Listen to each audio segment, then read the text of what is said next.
about. Okay? 3 chemical buffering systems we're talking about.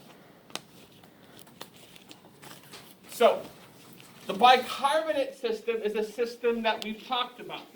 We have talked about this and we talked about the respiratory system. Okay? Bicarbonate buffer system is a solution of carbonic acid and bicarbonate ions. We've seen this equation before. We've seen this equation before where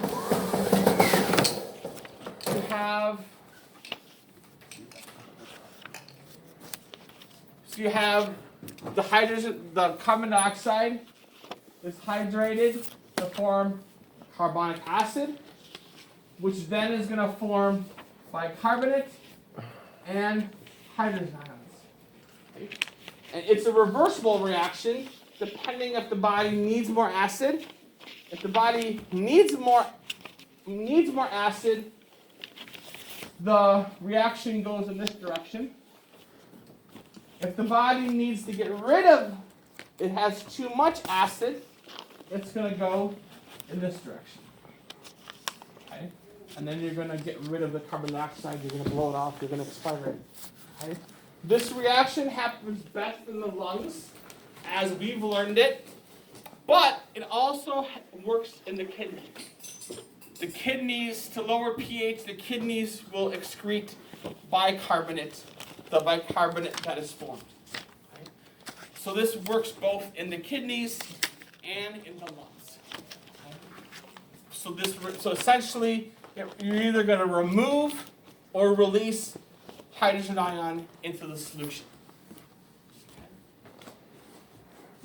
Then you have the phosphate buffering system. The phosphate buffering system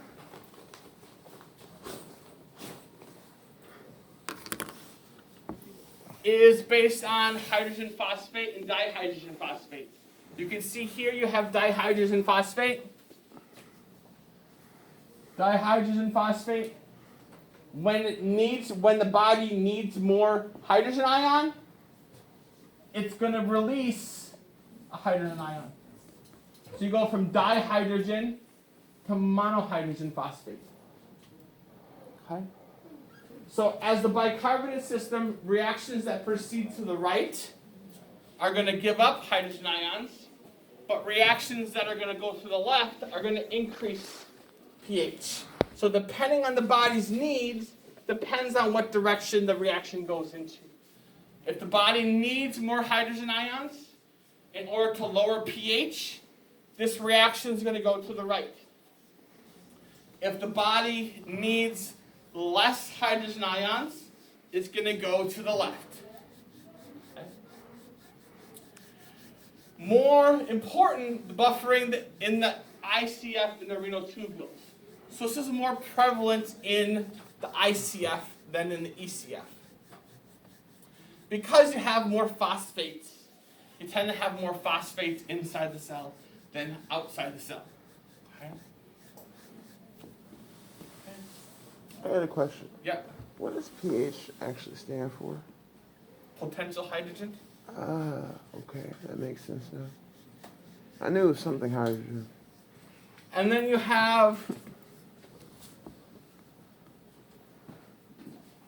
proteins. So proteins we have a lot of proteins inside our cell, outside our cell. Proteins are more concentrated than bicarbonate and phosphate systems, especially in the ICF.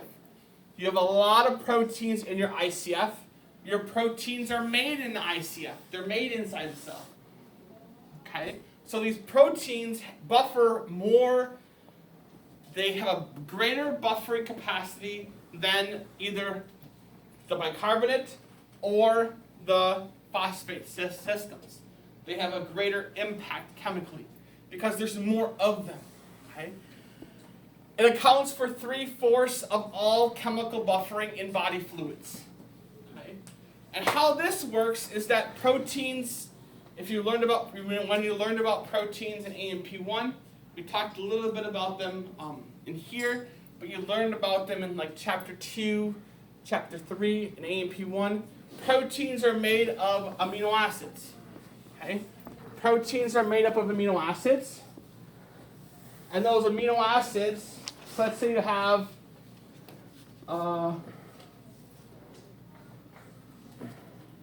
different amino acids that are going to make up a protein.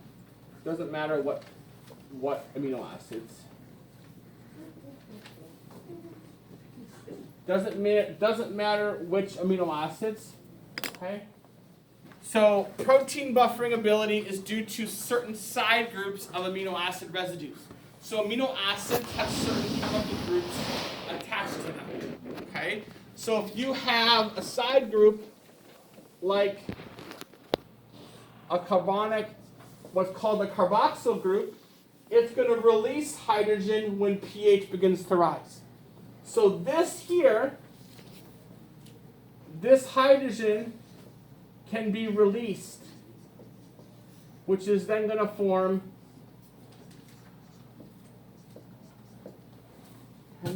so the point is you have this side group that can release and bind hydrogens as needed. Right? Also, amino acids have what's called an amino group. That's where the amino group. These can bind hydrogen ions when needed. Okay? So you have these chemical groups on amino acids that are going to be able to regulate the amount of free acid in the solution. Okay? And there's a lot of proteins with a lot of amino acids that have these side chains, so they can have a great impact on buffering. A greater impact on buffering. Okay, so then you have the chemical buffers. Okay, so the chemical buffers, think of that as our first line of defense. Okay, first line of defense is our chemical buffers. You have the bicarbonate, you have the phosphate, you have the protein system. Okay. Now, if that doesn't fix the problem, which is typically what fixes the problem, because our pH is always fluctuating, and you have these chemical buffers that are always combating changes in pH. Okay? Respiratory control of pH is the basis for strong buffering capacity of the respiratory system. Okay? So the addition of carbon dioxide to the body fluids raises hydrogen ion concentration and lowers pH. Okay? So, having said that, if you increase carbon dioxide in the blood, you're going to increase the amount of hydrogen ion in the blood, which is going to decrease pH and make the blood more acidic. Because remember that equation we saw, and this is possible. This is possible because of this equation that we just talked about, where you have carbon dioxide plus water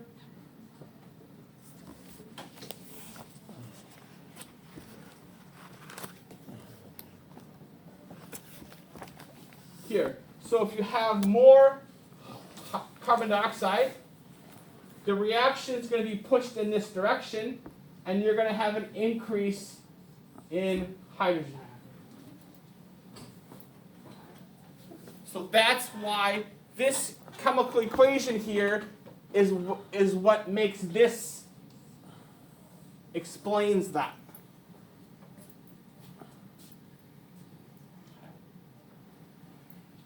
And then the removal of carbon dioxide has the opposite effect. So if you decrease the amount of carbon dioxide in the blood, you're going to decrease the amount of acid in the blood. And that's going to increase the pH, right? Right. Okay. Right. I think I got So that. this neutralizes 2 or 3 times as much acid as chemical buffers. So it's more impactful. It has a greater impact on balancing out the pH. Okay? On balancing out the pH.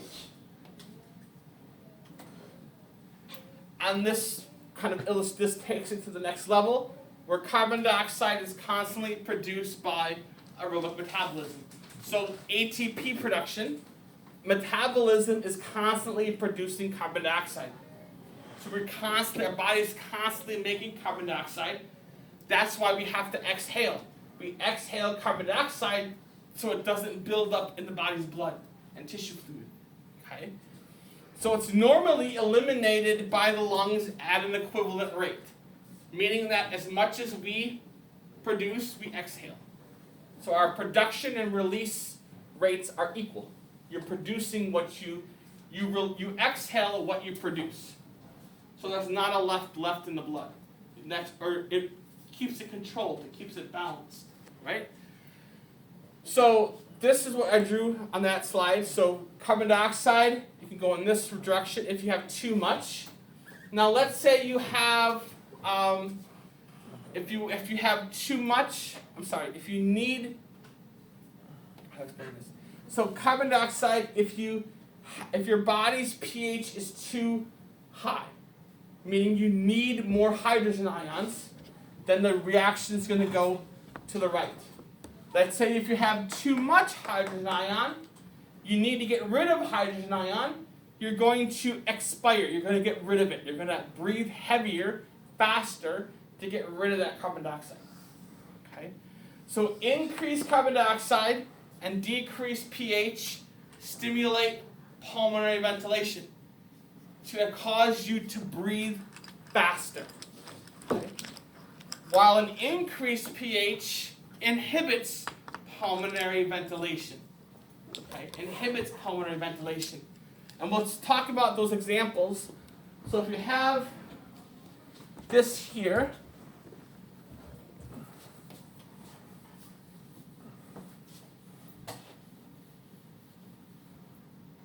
so you have this here, where you have, let's say you have two scenarios. So you have BR stands for breathing rate, okay? And then you're going to have carbon dioxide in the blood. And then you're going to have hydrogen ion in the blood, which is then going to impact pH. Okay? So, for example, let's say, for example, we increase breathing rate. We're breathing faster. If you breathe faster, let's say someone's hyperventilating. Let's say you're breathing fast. Or you're doing, maybe you're doing Lamaze or whatever. You're breathing fast, doing some sort of relaxation exercise where you're breathing fast. Okay? If you increase your breathing rate, how is that going to impact your carbon dioxide in the blood? It's going to decrease, right? Because you're exhaling more. Okay? If you increase your breathing rate, you're exhaling more. Okay? Now, if you decrease your carbon dioxide, what happens to your hydrogen ion? Decreases, right? Good. Decreases. Now, if you decrease your hydrogen ion, what happens to your pH? Increases, right? Good. Bingo. Okay? Now, if you have the other scenario, let's say we have breathing rate, carbon dioxide in the blood, and we have hydrogen ion in the blood.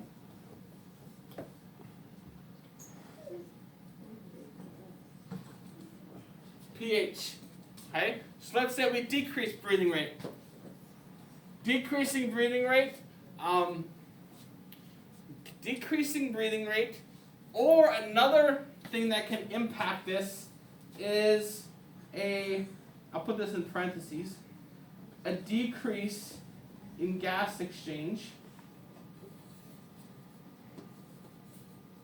alveolar gas exchange. A decrease in alveolar gas exchange. Okay? So if you decrease breathing rate, how is that going to influence carbon dioxide in the blood?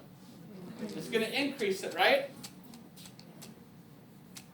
Now there are some diseases like emphysema, chronic obstructive pulmonary diseases. In emphysema is the disease where you have normally formed alveoli. Those nice plump alveoli, right? Lots of gas exchange, a lot of surface area. In emphysemic alveoli, the walls in between the individual alveoli, they break down. So you get like a sac, one large sac. It's kind of like a deflated balloon. It's hard, it's less surface area, and it's harder for them to exhale. So gas exchange is poor in these people, in these patients. So a decreased gas exchange means that carbon dioxide is not getting exhaled the way it should. So it can happen at the breathing rate level or at the gas exchange level. Okay? It's going to increase carbon dioxide in the blood, which is going to increase hydrogen ion in the blood, which is going to decrease pH. Okay? Which is going to make your body more acidic. Okay? But then it says here, increase carbon dioxide and decrease pH stimulates breathing. Meaning that if your blood gets too acidic, you get that. If you ever hold your breath and you're holding it and holding it and holding it, even if you try to hold it with all your might, you have this urge to breathe. That's because your respiratory centers are being stimulated to breathe. Your body's kicking in and it's forcing you to take a breath. That's why it seems like it's beyond your control. It's almost like a reflex. Okay? So increased carbon dioxide and decreased pH is going to stimulate you to breathe. And if you stimulate you to breathe, you increase your breathing rate. You're going to decrease. So this here is going to stimulate this. And it's like a cycle. Okay? We'll talk more about this when we talk about acidosis and alkalosis. But this is the key to that breathing controls or helps regulate acid concentration in the body. Okay? Now, renal control, the kidneys, they're slower acting. They're slower acting, but they kind of fine-tune things. Okay? So your respiratory system is very rapid, but it tends to be kind of coarse, meaning that it gets you in the right ballpark, but it's not going to fine-tune it back to where it should be. Okay? So it's more of an abrupt effect. Now the kidneys are a little bit more fine-tuners, where they kind of have more of a slight, delicate control of pH. So once the respiratory system has tried to correct it to get it back to a relatively normal level, the kidneys will then fine-tune it to kind of make it perfect. The kidneys can neutralize more acid and base than either the respiratory system or the chemical buffers combined. Okay? So they have greater impact, but they're slower to get to slower. It's a system that takes more time to get activated. Okay? So the renal tubules secrete hydrogen ion in the tubular fluid. Okay? So if the blood plasma is too acidic, you're going to filter and secrete hydrogen ion into the tubular fluid. Therefore, you're going to lose hydrogen ion in your urine. So you get bulk removal of hydrogen ion, just straight up hydrogen ion, straight up acid, straight out of your urine. Okay? So it's like you're dumping it out. Okay? Most of the hydrogen ion in your urine will bind buffers like bicarbonate, ammonia, phosphate buffers to kind of keep the flow moving and keep acid being secreted. Okay? Bound and free hydrogen ion are excreted in the urine, actually expelling hydrogen from the body. So you're just straight up removing it. Other buffer systems only reduce its concentration by binding other chemicals. But the kidney, it doesn't have to bind to other chemicals. You just urinate out straight up hydrogen ion. So it's a bulk removal, it's faster. But it takes longer to get activated. Tubular secretion, we talked about tubular secretion last week. Tubular secretion of hydrogen ion continues with a steep concentration gradient of hydrogen ion between the renal tubules and, the tubular cells and the tubular fluid. Meaning that you have to have a concentration gradient from the blood to the tubular fluid. So you have to keep the amount of free acid low in the tubular fluid to keep it to continue its secretion. If the concentration of hydrogen ion gets too high in the tubular fluid, then hydrogen secretion is going to stop, which is going to limit the pH. Okay? So this is prevented because you have buffers in the tubular fluid. Those buffers are going to soak up the free hydrogen ion in the tubular fluid, which is going to keep promoting the secretion of hydrogen ion. Okay. Then you have other buffering systems, like we talked about the phosphate buffer system, and ammonia can soak up hydrogen ion in your urine and tubular fluid. Okay. So now we have the renal system, and we have the respiratory system. Okay. Now before we take a break, I just want, we'll finish this up, we'll take a break, come back, we'll do those 4 questions in the worksheet, and then we'll have lunch, come back, and we'll talk about water and electrolyte balance, and then we'll discuss how to do the rest of the worksheet. Acidosis. Okay. Acidosis is a metabolic condition where the body's pH is too acidic. Okay? The body condition is too acidic. But when we talk about it being acidic, we're not talking about a pH of 6 or a pH of 5. If you have a pH of 5 or 6, you're dead. Not working. We're talking like if it gets down to like a pH of 7. So that very small difference has a great effect because remember it's on that exponential scale. Okay? So if your pH gets to be about 7, you can't live very long with a pH of 7. So a very slight change has a great impact. So when I talk about being too acidic, I don't want you to think that your blood becomes like a pH of 4. It's not going to happen. Okay? Things are going to fall apart. You're going to fall apart. Organ failure, you're going to die. So, having said that, when you have acidosis,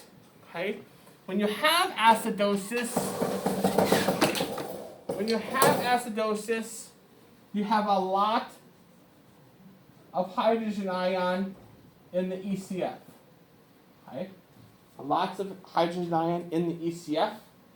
That hydrogen ion is going to diffuse into cells down its concentration gradient because there's more outside the cell than inside the cell.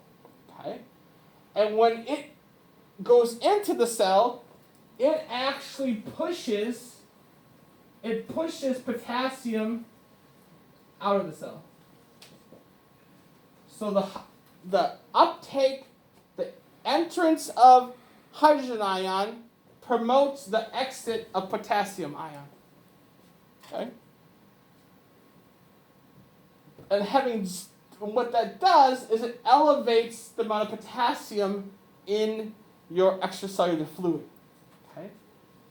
Now, hydrogen ion is buffered by protein in the ICF, causing membrane hyperpolarization. Nerve and muscle cells are hard to stimulate.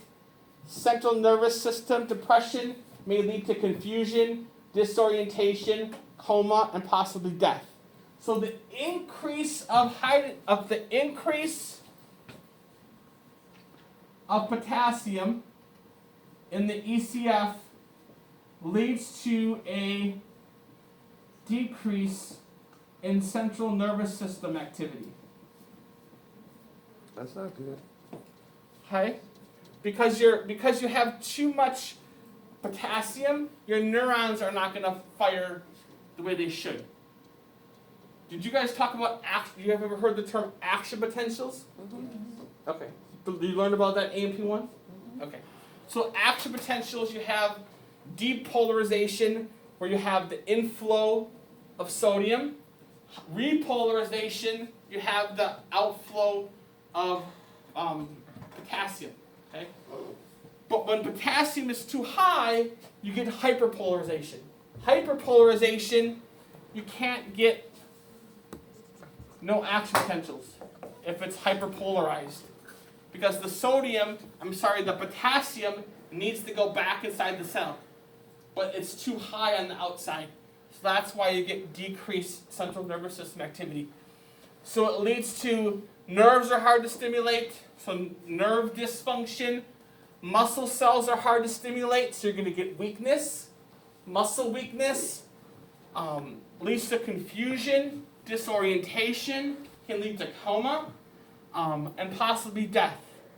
Okay? A common example of this acidosis is a condition called ketoacidosis. Has anybody heard of this before? No. Okay, common with diabetes. Patients that you might have a patient that is a non-compliant diabetic. Okay? You have these patients. I've had relatives like this where I don't have diabetes. It's not real. I don't need insulin. You know, they think it's all. They don't think it applies to them. They don't take their insulin. So then, if the thing about diabetes is like insulin is required for glucose to enter the cells. It's like the key. It's like the key to the doorway to the cell. Okay? If you don't have insulin, glucose just hangs out in the blood because it can't get into the cell. It's kind of like locking yourself out of your house. If you lock yourself out of your house, you're stuck on the street and you can't go in your house. If the body does not have insulin, glucose is stuck in the blood, it can't enter its house. Its house is the cell. Okay? So if you have too much glucose, the cell is starved of glucose, therefore the cell is going to use fatty acids. Okay? So increased fatty acid metabolism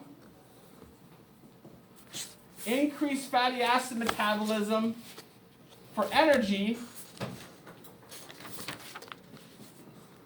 as a byproduct of fatty acid metabolism, you produce ketones.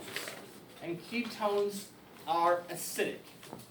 For a person with ketoacidosis, they will present with these symptoms. Being confused, they might even seem like they're intoxicated when they're not. And they'll have breath that smells like acetone, if it's really bad.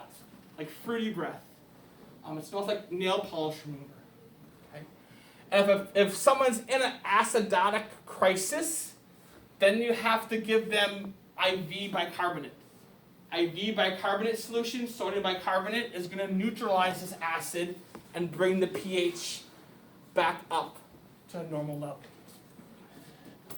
So that's acidosis. Now, alkalosis is the opposite.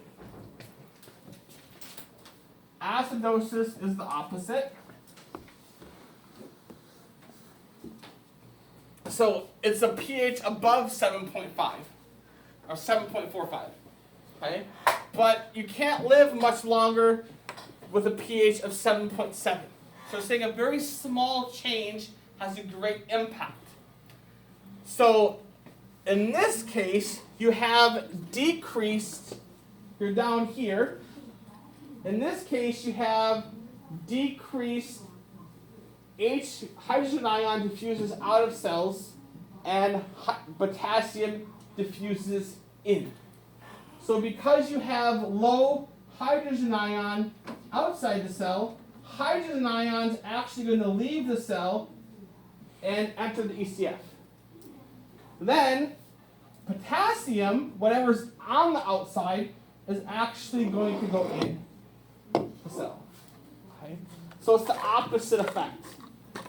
This leads to membranes being depolarized, which is going to lead to an overstimulated nervous system. So you're going to have an increase in central nervous system activity. In nervous system activity. I can't spell today. activity? Increase or decrease? An increase, thank you. So nerves are going to be overstimulated. Muscles are going to be overstimulated, causing muscle spasms.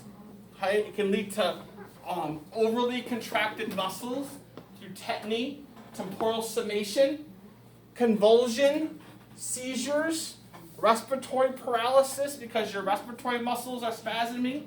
If your diaphragm spasms, your intercostal muscle spasm, you can't inhale air. So alkalosis is not, it's the opposite effect. Okay? And then in this case, if it's alkalosis, they might give you a slightly acidic, like a bolus of a slightly acidic solution to try to counteract and that issue. Okay? Okay. But just note that when we talk about these differences, they're not very big differences. So you're not going to have a pH. If you somehow ingest bicarbonate or have a poisoning and your body's pH gets up to 8 or 9, you're not, it's a crisis. It's a crisis. It's going to be hard to get that. You're going to have medical intervention immediately. Probably going to lead to, you could have a convulsion, which could maybe overstimulate the brain, and it could lead to stroke, something like that. Okay, so respiratory acidosis and respiratory alkalosis. Okay, so you have two types of this. Okay, acid-base imbalances are in two categories. You have respiratory and you have metabolic. Okay, respiratory acidosis occurs when the rate of alveolar ventilation fails to keep pace with the body's rate of production, meaning that the body's breathing rate is too slow. So in this case here, it's respiratory acidosis because the issue is the breathing rate. Carbon dioxide accumulates in the blood and lowers the pH. Okay? And as I said, it occurs with emphysema. Okay? Respiratory alkalosis, this results from hyperventilation. Okay? Let's say someone has PTSD or they have anxiety, panic attacks, things like that, where you might come in a very excited, emotional state where you begin to hyperventilate. Or you get scared, okay, panicked, and you're going to breathe really rapidly. That can cause your blood pH to get too high, respiratory